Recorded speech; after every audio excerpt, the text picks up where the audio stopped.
Hola, muy buenos días. Bien, vamos a volver de nuevo a los apartados de preguntas y respuestas. Perdonad, durante este tiempo he estado bastante ocupado, así que, bueno, vamos a empezar a ir respondiendo. Bien, vamos a coger y os voy a leer una pregunta que me hace una usuaria, una seguidora. Me dice, bueno, la vamos a llamar Bego. Dice, en un post de Instagram hablas del apego y yo la verdad es que no termino de entender bien la diferencia entre el apego ansioso y el apego evitativo. Yo creo que tengo los dos. También me gustaría saber, si se puede, cómo curar el apego. Vale. Bueno, son bastantes preguntas y bastante interesantes. Bien, vamos a establecer un poco un encuadre de lo que es el apego. Acordaros, ¿vale? El apego es la relación que se establece entre la persona cuando nace y el cuidador principal. Este cuidador principal normalmente son los padres. A veces pueden ser hermanos mayores, pueden ser tíos, abuelos, pueden ser incluso profesores, a veces sacerdotes, es decir, depende un poquito de la relación que se establezca entre esta persona y ese cuidador principal. Nosotros podemos encuadrar a dos tipos de apego según o estableciendo ese tipo de relación. El apego seguro y el apego inseguro. Quedaros con estas dos.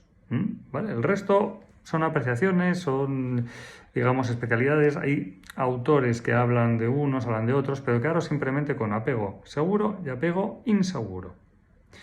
Ahora, estableciendo estas dos diferencias, el apego hay que decir que se establece entre los 0 y 3 años aproximadamente, aunque sí que es cierto que dura muchísimo más. Vosotros pensar que la relación entre lo que es el cuidado de ese cuidador primario y el niño o el bebé que nace y que necesita ese cuidado, se establece en torno a la regulación emocional. La regulación emocional es hacemos que el bebé o hacemos que el niño pueda sentirse seguro. El niño nace sin un neurocórtex maduro, concretamente la corteza prefrontal todavía no está madura. La corteza prefrontal es la que se encarga de regular las emociones. Necesita la corteza prefrontal del adulto para poder regular las emociones. Así que un adulto sano, lo más normal es que regule adecuadamente a ese niño. Un adulto que no está sano mentalmente no lo regulará adecuadamente y se puede crear un mal vínculo de apego. Yendo un poquito a esto que os acabo de explicar, el apego seguro es aquel donde el adulto regula adecuadamente la emoción del niño. Un niño llora, el adulto acude y acude para consolarle. El apego inseguro lo hace inadecuadamente. ¿Cómo? Y ahí entramos ya en las diferentes variables. Bien, yo os podría decir las características de apegos que tienen que ver con este apego evitativo y que tienen una clasificación en el modelo de Spiegel. Hablamos del siguiente. El apego inseguro de corte evitativo, que es el que comentas tú, Bego. El apego inseguro de corte ansioso, que también lo comentas tú, Bego. El apego desorganizado, que ahora os explicaré un poquito en qué consiste. ¿Vale? Quedaros con estos tres tipos, para no liaros más. Luego hay otros subtipos que, bueno. El apego inseguro de corte evitativo, ¿en qué consiste? El apego inseguro de corte evitativo consiste en que cuando el niño pequeño llora manifestando una desregulación emocional por algo que le esté molestando, ya sea frío, hambre, miedo, cualquier tipo de falta de regulación, la figura principal acude, o no acude, mejor dicho, a ese tipo de falta de regulación. O lo que es lo mismo, el cuidador primario está ausente. ¿Qué es lo que pasa? Pues que el niño llega un momento en el que deja de pedir ayuda, deja de protestar.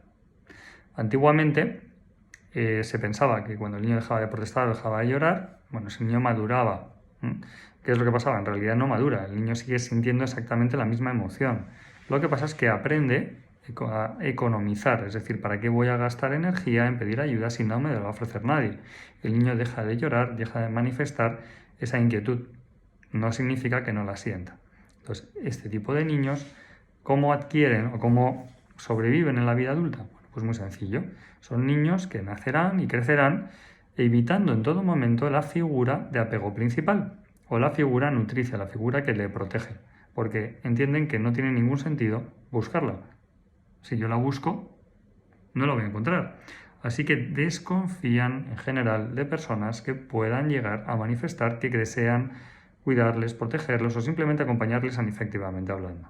Son personas que les cuesta mucho vincularse a las relaciones afectivas, sobre todo cuando empiezan a tener determinados sentimientos relacionados con querer estar más con esa persona.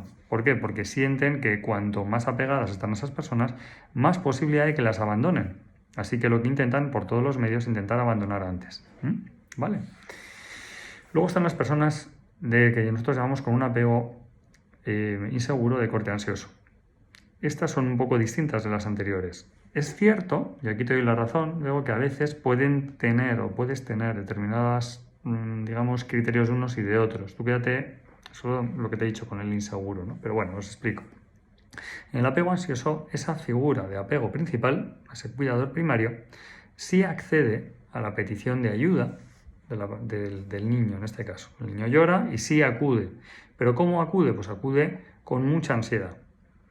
Ya sea porque realmente está muy preocupado porque le pueda pasar algo, ya sea porque está muy preocupado con cómo le hace sentir. El caso es que transmite esa inseguridad y se transmite esa ansiedad al niño, ¿no? Son, por ejemplo, padres o madres que llegan ya al niño llorando y dicen: ¡ay, Dios mío, qué te pasa, hijo mío, qué te pasa, qué te pasa, estás muriendo, qué te pasa! ¡Ay, Dios mío, Dios mío!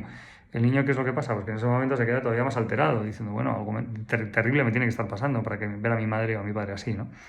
Entonces, ¿qué es lo que sucede con estas personas cuando van creciendo en la adultez? Bueno, pues que son personas tremendamente ansiosas, muy apegadas, seguramente, de personas que transmiten esa seguridad, ya sea manifiesta o no. Es decir, básicamente van a buscar figuras que siempre les protejan.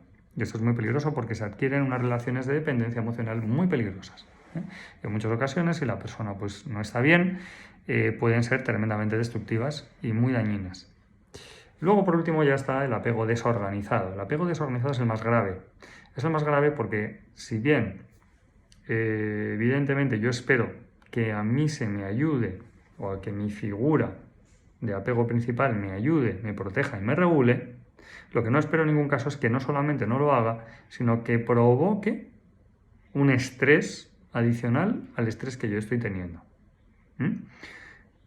Son, desgraciadamente, demasiados casos en los que los niños piden ayuda o lloran y los progenitores o las figuras de apego lo que hacen es no solamente no ayudan, sino que les dan palizas, les gritan, les sacuden, les chillan o directamente les golpean o les hacen cosas peores. Entonces, ¿qué es lo que aprenden los niños? Aprenden no solamente que no voy a recibir ayuda, sino que aquellos que dicen manifiestamente que me van a cuidar son los que más daño me van a hacer. Entonces, ¿cómo reaccionan estas personas cuando van creciendo ante las figuras de apego? Acaban adquiriendo un rol de agredir antes. ¿Eso qué quiere decir? Ante tu cercanía yo te voy a agredir. ¿Por qué? Pues porque muy probablemente me vayas a hacer daño, así que prefiero hacerte daño yo antes. Son personas muy agresivas y que normalmente en sus relaciones sociales o en relaciones afectivas manifiesten esa agresividad y se conviertan, curiosamente, en futuros maltratadores. ¿Vale? Entonces, hasta aquí un poco todas esas figuras de apego. Me pones, ¿cómo curar el apego? Esto es muy interesante.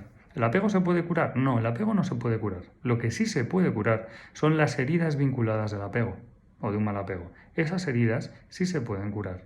A nivel traumático, evidentemente se crean una serie de secuelas que se pueden trabajar con algunos métodos entre los que yo me he especializado, que es el método MDR. ¿Cómo se puede trabajar esto? Bueno, nosotros vamos a identificar diferentes acontecimientos y en esos acontecimientos, que nosotros llamaremos dianas, iremos trabajando mediante este método, que si quieres un día lo puedo explicar otra vez, y ahí ya manifiestamente la herida puede dar lugar a procesarse y esa persona puede llegar a integrar un nuevo modelo de apego mucho más adaptativo. Bueno, hasta aquí estas preguntas y respuestas, espero que te hayan ayudado, Bego, y a vosotros también. Recordad que podéis preguntarme cualquier cosa y yo seguiré contestando a lo largo de estas semanas. Un saludo.